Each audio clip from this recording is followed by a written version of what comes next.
I'm Heather from booktubes, and today is romances with a revenge element. I did try to pick ones where that affected the relationship somehow, but I don't know that it completely does. Also, if you watch all my videos, there's a couple here that either I've never talked about or don't talk about very much, so the first one is Lady Luck, which is Colorado Mountain number 3 by Kristen Ashley. In this, you have a black man who was framed and wrongly incarcerated by corrupt police. He is now out for good behavior or something like that and is bent on getting revenge. Because of that, a drug dealer who forces this woman to get married to him because he wants a airtight alibi. When he was sent to prison, it's because the woman that he was with didn't claim that he was with her, and so he didn't have an alibi, and he is bound and determined that that is not going to happen again, and that's why he wants a wife. So it's a marriage of convenience. She's definitely forced into it, but he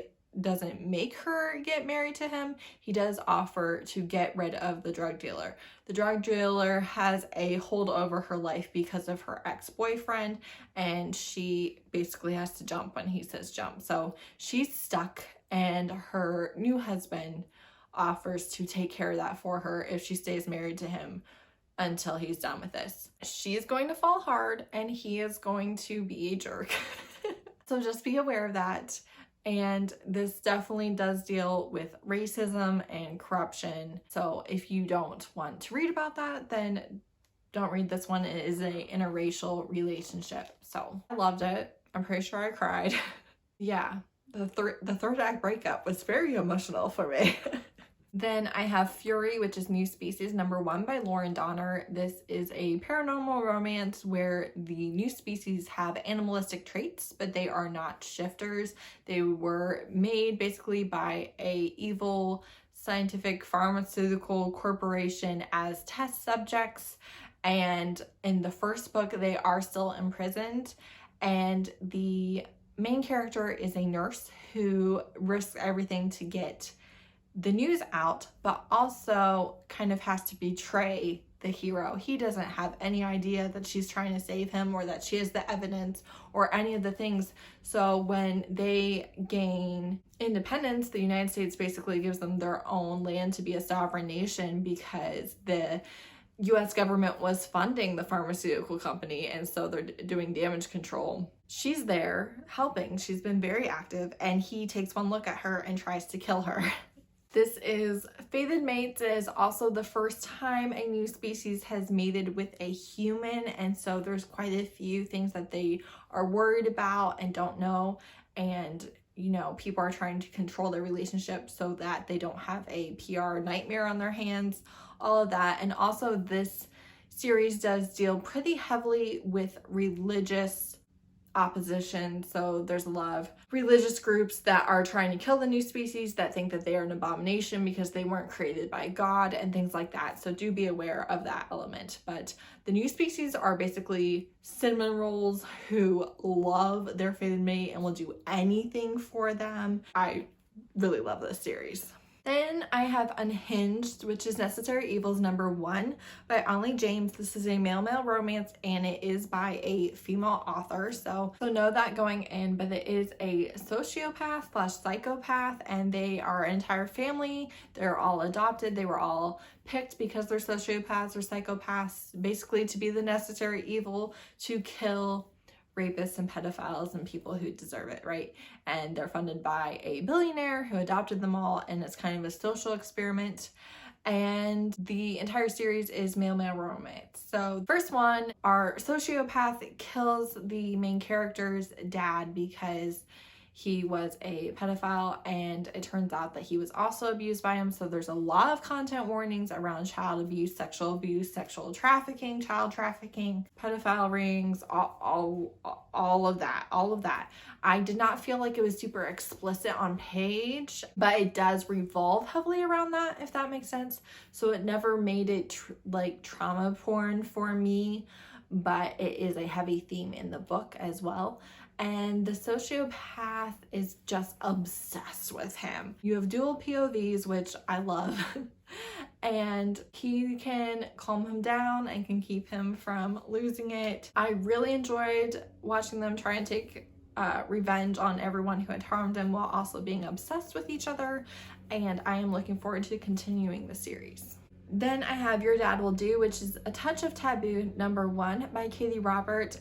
Her fiance cheated on her, dumped her, and in revenge she's going to sleep with his dad. This is erotic romance. It's going to be them banging all weekend long, and that is your story. There's daddy kink in here, and yeah, she's doing it for revenge, and she always kind of had a thing for his dad. Then I have Little Dove by Layla Frost. This is a dark romance, but the hero is going to treat her really well.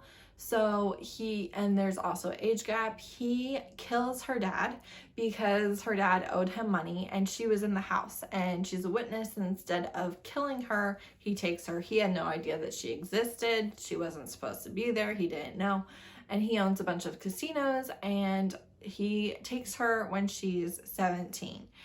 So it starts off as captive captor, but then she gets a lot more freedom, and when she turns 18, he gives her an offer. He will continue to fund everything for her. He will get her her own apartment. He will still take care of her, or she can be in a relationship with him. And if she's in a relationship with him, then he's going to be her daddy dom. This is really good if you like daddy kink with no age play, no little girl play at all. There's none of that in here, which is what works for me personally. Think of a very protective, possessive dom who wants to provide everything for you and give you literally anything your heart can desire and will stab people for you.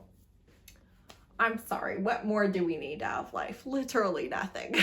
Then I have Twisted Love, which is Twisted #1 by Anna Haung, and this is a brother's best friend romance. It's new adult, college, and it's on the lighter side of dark romance, kind of like Little Dove.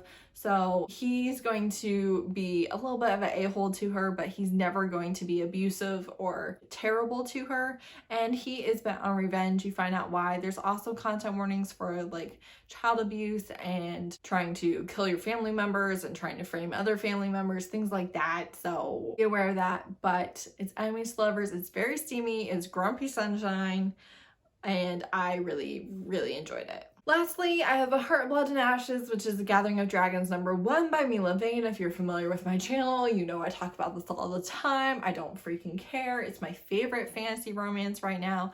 This one, he is bent on revenge against her specifically because he believes that she lured his parents to their death.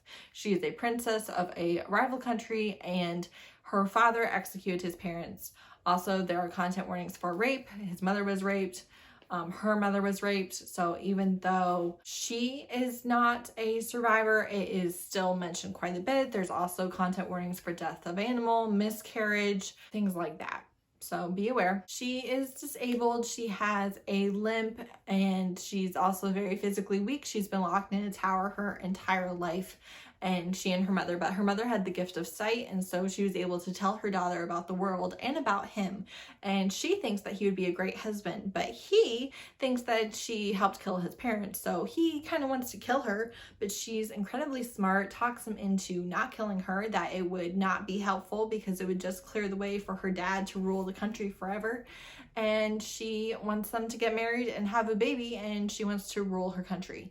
This is one of those where he is a alpha hole, but also kind of obsessed with her and would just really love to love her if she just hadn't killed his parents. There's going to be groveling in this. You're going to be mad at him. You're going to be on her team the whole way. If you're not, don't talk to me because she's my favorite. You have the gods involved and all of these countries trying to work together to stop a demon who is unstoppable. It's great, okay? It's great. It's very steamy.